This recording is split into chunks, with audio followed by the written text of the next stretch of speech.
लगातार आप लोगों ने एक परचम लहरा के रखा है। इस बार कांग्रेस पार्टी और समाजवादी पार्टी ये कह रही है कि ये परचम इतना नहीं लहरेगा, इस बार डेंट लगने वाला है। ये वो इस बात को लेकर बड़े आश्वस्त नजर आ रहे हैं। तमाम बड़े लीडर ये इस बात की घोषणा कर रहे हैं कि इस बार भारतीय जनता पार्टी को झटका लगने वाला है। आपको भी लग रहा है क्या ऐसा?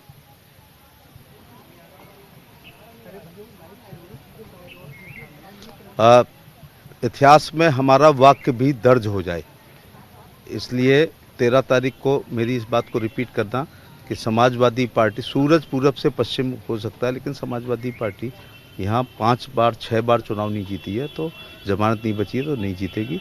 यहाँ पर मेरे राजनीतिक जीवन में सामान्य पुरुष में लवानिया जी चुनाव जीते ब्राह्मण समाज से। अगला चुनाव एससी महिला में जाटव समाज की बेबी रानी मौर्य जी जीती मेयर। उसके बाद एससी पुरुष में जात बदल गई, ये बहुत आंकड़े वाली बात है, तो किशोरीलाल माहौर जीते पूरी समाज से। अगले बार में एससी महिला हो गई तो अंजुला माहौर व्यक्ति बदल गई, पहला बदल गई। उसके बाद एससी पुरुष हुआ तो वाल्मीकि समाज से इंजीत आर्या जीते। उसके बाद सामान्य हुई तो नवीन जैन साहब जीते। तो भारतीय जनता पार्टी बुरे दौर में, जब सपा बसपा गठबंधन हुआ करते थे, शुरू के दिनों में कांग्रेस मजबूत हुआ करती थी, उस समय भी लगातार 6 बार काठ की हड़िया, मेरी माँ कहती थी काठ की हड़िया एक बार चढ़ती है, बार बार नहीं चढ़ती है। हैट्रिक बनाना कठिन होता है, मैंने हैट्रिक बनाई है, लगातार 3 बार एमपी, तो मैं समझता हूँ उसके लिए कितनी मेहनत करनी पड़ती है। लेकिन भारतीय जनता पार्टी 6 बार मेयर बना चुकी है। बिल्कुल, इस बार भी आश्वस्त हैं आप? इस बार भी आपकी मेहनत रंग लाएगी, आपको लगता है?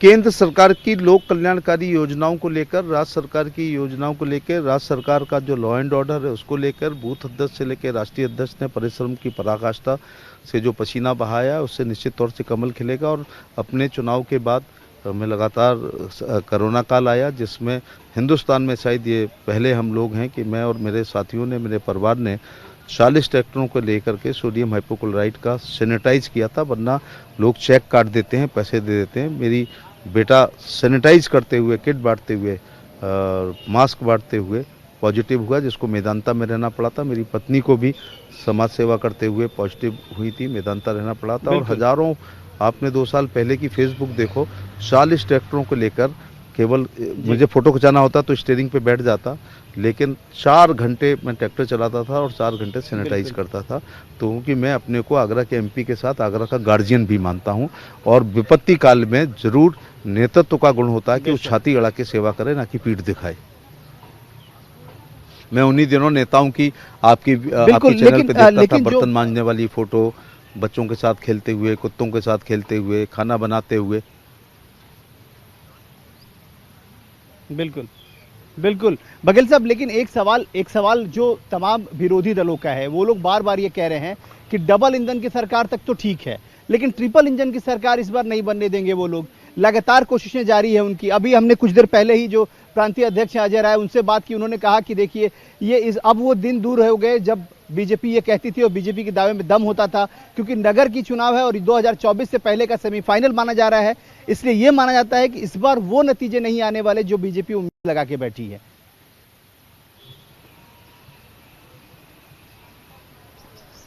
मैं इसको अजय राय जी को ऐसे संतुष्ट करना चाहूँगा कि 5 साल पहले जो नगर निगम के चुनाव हुए थे, तो अलीगढ़ और मेरठ के नगर निगम के मेयर को छोड़ करके शेष समस्त जगह भारतीय जनता पार्टी के मेयर बने।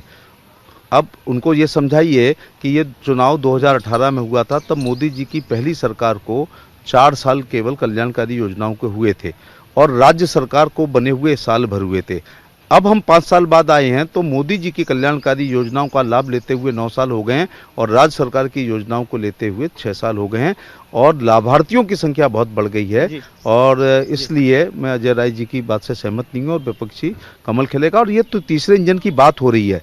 अब उनसे कहो जरा, चौथा इंजन और था, वो था जिला पंचायत का अध्यक्ष। अक्सर कहा जाता है कि भारतीय जनता पार्टी शहर की पार्टी है, गांव में आओगे तब देखेंगे, ऐसी ताल बहुत ठोका करते थे समाजवादी पार्टी के लोग। इसलिए आगरा का, एटा का, फिरोजाबाद का, हाथरस का, मथुरा का, अलीगढ़ का, इवन मैनपुरी का, हर जगह 90 पर दो जिलों को छोड़ के जो सबसे बड़ी सरकार होती है जिला पंचायत, जो रूरल को कवर करती है उसका भाजपा के अध्यक्ष हैं। केंद्र की सरकार भाजपा की, राज्य की सरकार भाजपा की पिछली बार, और अभी तीसरा इंजन ये निकाय की, चौथा इंजन जिला पंचायत हमारे अध्यक्ष हैं, पांचवां इंजन कोऑपरेटिव बैंक के अध्यक्ष हमारे हैं, छठवां इंजन जो है भूमि विकास के बैंक के अध्यक्ष हमारे हैं, और सातवां इंजन क्रय विक्रय समिति के सभी अध्यक्ष हमारे हैं। तो हमारे पास तो छोटे मोटे 7 इंजन हैं। तो ये मतलब विकास की बयार तो फिर इतनी बहनी चाहिए कि फिर वो रुकने से न रुके, क्योंकि लेकिन अभी भी कई सारी जो बेसिक समस्या है, जैसे हम लोगों ने अभी, मैं जिस जगह पे हूँ जहाँ पे मौजूद हूँ बघेल साहब, वहाँ पे कई सारी समस्याएं हुई। वोटिंग करने वाले जो लोग हैं, जो ओल्ड एज लोग हैं, उनको बहुत परेशानियों का सामना करना पड़ा। कई सारे रूल रेगुलेशन उनको एक्स्ट्रा एफोर्ड मतलब दिक्कतें हुई हैं, कई लोगों के नाम कट गए, इस तरह के सवाल भी हो रहे हैं। तो आप ये उम्मीद मानते हैं कि जितनी आप काम करेंगे उससे उम्मीदें बढ़ेंगी, और लोगों की उम्मीदों को फुलफिल करना ही सबसे बड़ा चैलेंज है। तो अब आपसे उम्मीदें भी बहुत ज्यादा हो गई हैं, 1-2 इंजन नहीं बल्कि 7 इंजन की सरकार चला रहे हैं आप। अच्छा, हाँ, 7 इंजन, ये पहली बार किसी चैनल पे किसी व्यक्ति ने कहा है कि छोटे मोटे 7 इंजन। लोगों को पता भी नहीं है कि क्रय विक्रय समिति क्या होती है, कोऑपरेटिव बैंक क्या होती है, भूमि विकास बैंक क्या होती है, और नगर पंचायत, नगर पालिका परिषद, नगर निगम आदि आदि। और सबसे बड़ी बात हो जिला पंचायत, एमपी का बजट 5 करोड़ 5 विधानसभाओं के लिए होता है, एमएलए का 5 करोड़ 1 विधानसभा के लिए होता है जी। लेकिन नगर निगम का बजट 300-400 करोड़ का होता बेशक। है, जिला पंचायत का 200-300 करोड़ का होता है। तो भावनाओं से काम नहीं होते हैं, बजट से काम होते हैं। इसलिए सभी इंजन जो हमारे सभी हाउस पर हमारा कब्जा है, तो हम आगरा का और पूरे राज्य का सर्वांगीण विकास कर रहे हैं। जहाँ तक वृद्धजनों को वोटिंग में जो दिक्कत हो रही है, मैं निजी तौर से माफ़ी चाहूँगा, लेकिन चुनाव आयोग के ये काम है। एक समय के बाद चुनाव आयोग का ही कलेक्टर, चुनाव आयोग का तहसीलदार, बीएलओ, पर्यवेक्षक सब हो जाते हैं। तो कोशिश करनी चाहिए कि मतदाताओं को परेशानी ना हो। बेशक। लेकिन राजकाज लेने के लिए बस एक आखिरी सवाल आपसे, क्योंकि आपका वक्त बहुत कीमती है और आपने हमें बहुत वक्त दिया, उसके लिए हम बहुत धन्यवाद है। एक आखिरी सवाल आपसे सिर्फ ये पूछना चाहता हूं कि आप जो अभी तक जो प्रतिशत है, वोटिंग प्रतिशत है, वो कहीं ना कहीं से चिंताजनक है, क्योंकि देखिए साफ तौर पे ये कहा जाता है कि वोटिंग में बढ़ चढ़कर लोग हिस्सा लेते हैं, तो ये कहीं ना कहीं से एंटी इनकम्बेंसी होता है। अगर लोग उस तरीके से एग्रेसिव होकर वोट नहीं कर रहे हैं, तो इसका मतलब है कि सरकार के पक्ष में। अभी तक जो वोटिंग प्रतिशत आए हैं, खासतौर पर 11 बजे तक, वो बहुत अच्छे हैं, काफी अच्छे हैं। आप समझिए 22% से 20%, 18%, 19%। तो क्या ये भी चिंताजनक हो सकती है, या फिर अभी भी आप उसी बात से अडिग हैं कि इस बार आप लोग रिकॉर्ड दर्ज करने वाले हैं?